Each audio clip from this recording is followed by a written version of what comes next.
What if I told you that one of the most important names in the Bible is also an invitation to struggle with God? The name is Israel. We hear the name Israel and immediately we think a nation, a people, a place. But before Israel was any of those things, Israel was the name of a man who wrestled with God. Genesis 32 tells us the strange story. Jacob is alone at night when a mysterious man begins wrestling with him. They wrestle until daybreak. Jacob refuses to let go. He even says, "I will not let go of you unless you bless me." And then something remarkable happens.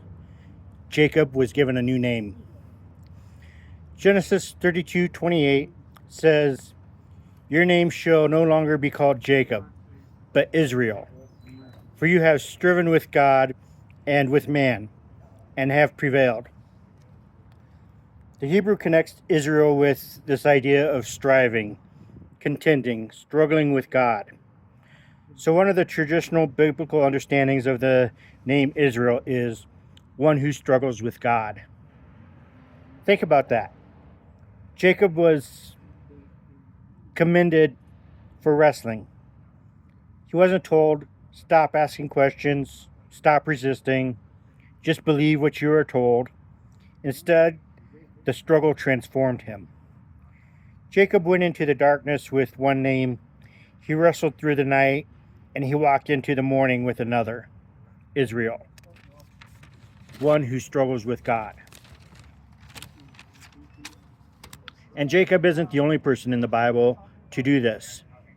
Abraham questions God's justice, Moses argues with God, Job demands answers from God, Jeremiah complains to God, the psalmists cry out, "Why?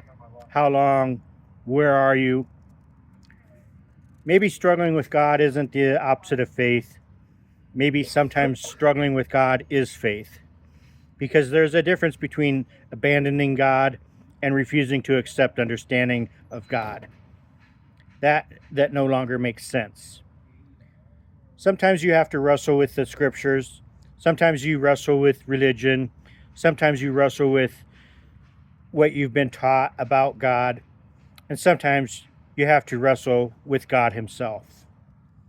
Jacob did, and according to the story, God let him. Jacob didn't leave the encounter untouched. He walked away with a limp. But he also walked away with a blessing and a new identity. So maybe we shouldn't be afraid of questioning. Maybe we shouldn't be afraid of wrestling. Maybe we should struggle with God a little more often. Because perhaps the purpose of the struggle isn't to defeat God. Perhaps the struggle is what transforms us. Jacob entered the night. Israel walked into the morning. Read the scriptures for yourself. Ask honest questions. Wrestle with them.